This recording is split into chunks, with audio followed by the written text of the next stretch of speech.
A lot of things can change within a week. This cannot be any more truer than in regards to football. Let's investigate. The first game takes us to Jubilee Oval as the St George Dragons take on the South Sydney Rabbitohs. The first half was a battle of attrition. No one was making clear big runs. Nobody was really edging ahead. It was a very close first half. But then in the second half, it was a complete dominating from the South Sydney Rabbitohs, showing even 3 tries in 2 games from Sam Burgess. This could maybe potentially lead to a revitalisation of the South Sydney Rabbitohs. Now we're off to Canberra Raiders home game as they take on the Melbourne Storm, and the only way to describe this game is the Vunivalu show. 3 tries within 30 minutes of the first half and the game was pretty much already over. One thing I do need to say though is Cameron Smith is the most humble player of all time. Look at him showing absolute class in this situation by giving away a penalty. Absolutely brilliant. Canberra did try to make some form of an attacking comeback, but as for many matches so far this season, it was all too little too late. Now we go to the Queensland Derby as the Brisbane Broncos host the North Queensland Cowboys. And this match could be the match that decides on what happens to the Cowboys, mainly due to the injury of Tamalalo, which could see him on the bench for a very big amount of time. The Brisbane just had a very decent playing style, and the Cowboys were a little bit lackluster at attack. Congratulations, Gold Coast Titans! After your first game where you failed to score a single point against the Canberra Raiders at your hometown, be ready to experience roughly nearly the exact same thing at Shark Park at the hands of Paul Gallant's men on the match where he ties Andrew Eddinghausen for the most games for Cronulla. You'll show everything you can by trying to get the ball down but not being succeeding, knocking the ball on constantly, and watching the Cronulla Sharks open you up like a can of soup. But there is hope. It takes you a long while, but you finally scored the first try of your season, even though you were already 20 points down when that try happened. But hey, the only way to go now is up, Titans fans. The only way is up. Now as we head to Newcastle, where the Newcastle Knights take on the Penrith Panthers. And I do want to bring something up. The lack of consistency from the referees. So as we saw in the first game between the Newcastle Knights and the Cronulla Sharks, a Sharks player was brought down into the box trying to ground a ball even though he was never going to make it, and it was given a penalty try. In this game, Kalen Ponga is brought down outside of the box trying to get the ball to go down, and it is given just a penalty. Nice. Very nice. As much as I want to complain about the Knights for being hard done by, they really fucking did it to themselves. As this bit with Connor Watson and Sean Kenny-Dowell just waiting a ball to go out, and then a Penrith player knocking it back and making Penrith score a fabulous try.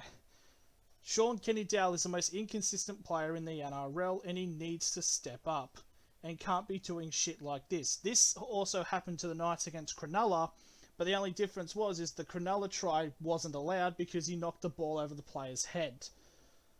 And you see James Maloney here making one of the best try-saving tackles, and it's also the only tackle where he doesn't actually go for the arms around the neck. But hey, first win for Penrith. Could the run be starting?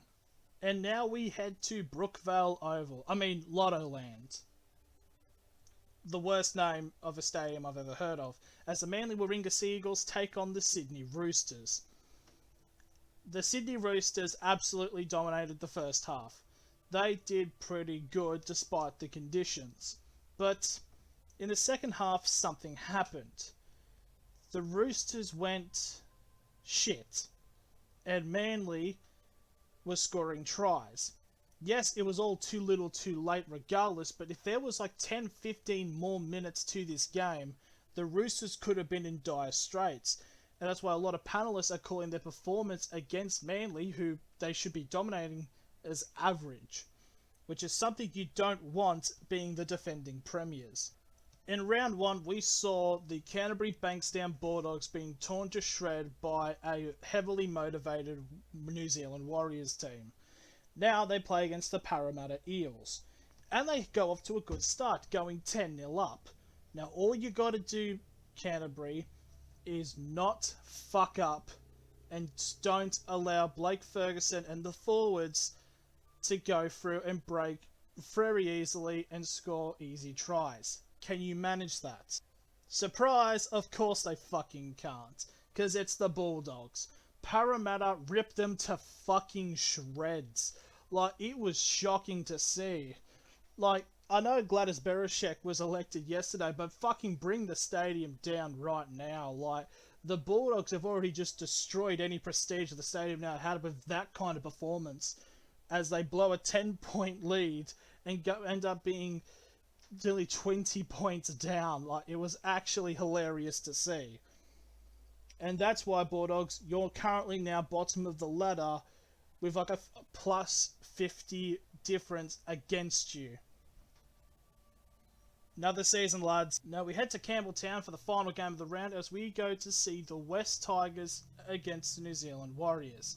The New Zealand Warriors were by far the best team of the round last round, absolutely demolishing the Bulldogs. Now, all they need to do is just beat a somewhat average West Tigers side. Little did the Warriors know that after the first 20 minutes, and for the remainder of the game, you would be seeing the renaissance of Robbie Farah, making plays like when he was younger, but he's 40 years old. The Tigers were playing like absolute weapons. They were making try after try, everything was falling into place. And now they reside top of the ladder. What kind of world are we living in? In the final address, I want to bring up two things. First of all, why the fuck are the Water Boys going to be able to be on the field for as long as they possibly can?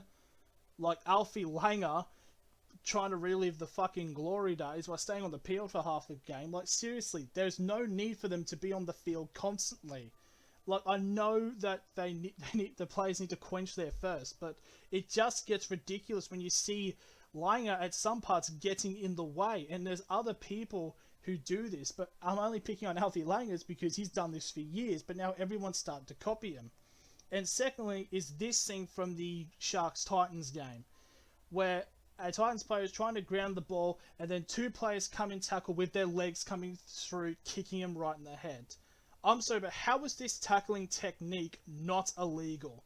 The NRL goes on about their players' safety and well-being, but how are they meant to do that when they're trying to go for a ball, and then someone comes in with a foot coming right towards their head? How is that not a legal maneuver?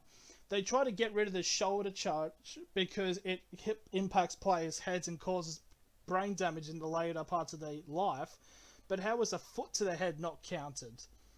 Anyways, we now live in a time where the Parramatta Eels and the West Tigers are top 2 in the NRL. What the actual fuck?